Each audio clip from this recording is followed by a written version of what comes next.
maka ketahuilah itu tanda ibadah kita tidak diterima oleh Allah. Walaupun itu hanya sekedar tanda, namun kita takut ikhwatal Islam, sehingga kita datang ke tanah haram adalah latihan bagi kita bersama.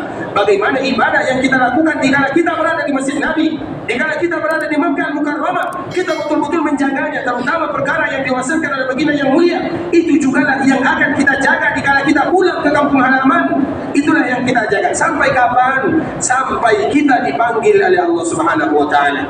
Bahkan cita-cita kita bersama adalah bagaimana kalau seandainya kita menjaga perkara salat tersebut, harapan kita bersama kita betul-betul dijaga oleh Allah dan kita diberikan istiqamah di atasnya, dan kita ingin wafat berjumpa dengan Allah Subhanahu wa taala dalam keadaan melakukan salat tersebut, dan semoga Allah berikan hadiah ini kepada kita bersama. Itu merupakan cita-cita yang luar biasa. Tapi siapa yang bisa mendapatkannya? Makanya ikhwatul Islam, kami selalu memberikan motivasi kepada kita bersama. Sebuah cerita yang kami alami sendiri terjadi di depan mata kepala kami pribadi. Dulu pertama kami datang ke kota Madinah 14 tahun yang silam, kira-kira 14 tahun, sekitar tahun 2008, 14 tahun yang silam. Maka tentunya di antara salah satu yang biasa kami lakukan adalah datang ke Masjid Nabawi sebelum asar. Dan itu kejadiannya pas di kala musim haji.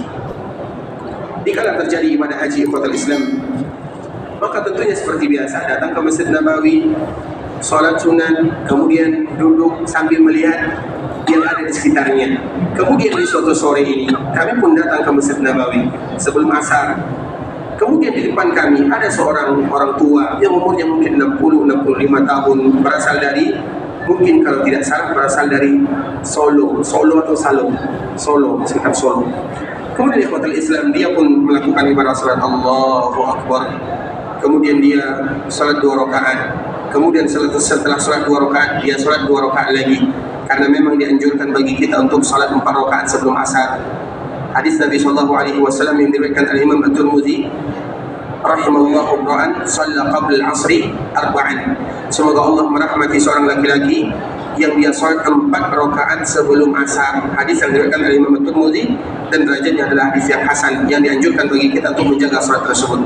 Kemudian dia pun salat 2 rakaat, kemudian salat lagi 2 rakaat. Di salat yang kedua, rakaat pertama aman, rakaat yang kedua dia pun berdiri, ruku, i'tidal, sujud, duduk dari sujudnya, kemudian sujud. Di sujud yang terakhir ini ikhwatul Islam, dia tidak bangkit lagi untuk selama-lamanya. Allah Subhanahu wa taala berpesan kepada penjaganya, jangan buka pintu tersebut kecuali kepada seorang hamba yang bernama Muhammad bin Abdullah.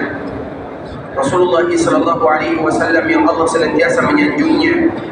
Rasulullah sallallahu alaihi wasallam yang Allah Subhanahu wa taala berselawat kepada dirinya, dan di antara makna Allah Subhanahu wa taala berselawat kepada baginda yang mulia sallallahu alaihi wasallam, di mana Allah Subhanahu wa taala senantiasa menyebut-nyebut nama Nabi sallallahu alaihi wasallam, di mana Allah Subhanahu wa taala membanggakan Nabi sallallahu alaihi wasallam di hadapan para malaikatnya, di mana Allah Subhanahu wa taala menggandengkan namanya dengan nama Nabi Muhammad sallallahu alaihi wasallam, di mana Allah Subhanahu wa taala mengangkat nama Nabi kita yang mulia sallallahu alaihi wasallam, dan itu semua merupakan makna Allah Subhanahu wa taala berselawat kepada baginda yang mulia sallallahu alaihi wasallam.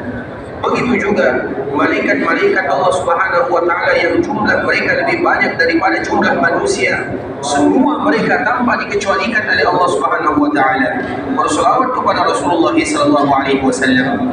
Kemudian Allah Subhanahu wa taala perintahkan kita yang ketiga, yang mana perintah Allah Subhanahu wa taala hukum asalnya adalah kewajiban. Ya ayyuhalladzina amanu, wahai orang-orang yang beriman, sallu alaihi wa sallimu taslima. Selawatlah kalian, ucapkanlah selawat kepada junjungan kalian, kemudian ucapkanlah salam, dan itu adalah perintah dari Allah Subhanahu wa taala yang wajib kita lakukan. Maknanya, kalau seandainya ada di antara hamba yang mereka tidak berselawat kepada nabinya, berarti mereka mendapatkan ancaman dari Allah Subhanahu wa taala, karena memang Allah Subhanahu wa taala menyebutkan sallu alaihi, berselawatlah kalian, wasallimu, dan hendaklah kalian mengucapkan salam. Allah sebutkan dengan kalimat perintah, sehingga di antara wajib, dan semoga Allah menjaga bapak dan keluarga, memberikan kesehatan dan juga kepada kita bersama. Baik, siapa yang sudah hafal doa berziarah atau perkuburan Nabi sallallahu alaihi wasallam? Atau kita ulang dulu sekali ya. Yang pertama ikhwatal Islam adalah salam, dan salam ini sama dengan salam biasa, hanya saja kata dhamirnya mungkin diganti sedikit. Assalamualaikum ya biasa yang biasa kita ucapkan, namun untuk Nabi kita mengucapkan Assalamualaikum ya Rasulullah wa rahmatullahi wa barakatuh. Assalamualaikum ya Rasulullah wa rahmatullahi wa barakatuh. Kemudian salawat, sallallahu wa sallama wa baraka alaika. Kemudian berikutnya wa jazaka afdala ma jaza nabiyyan an ummati. Assalamualaikum ya Rasulullah wa rahmatullahi wa barakatuh.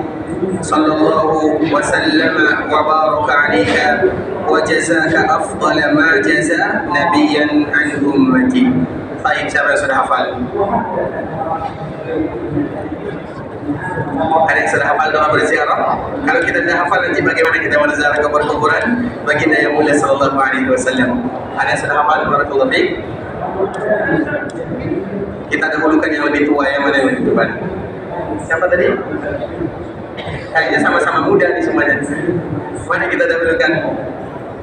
Yang kanan dulu ya. Baik, silakan.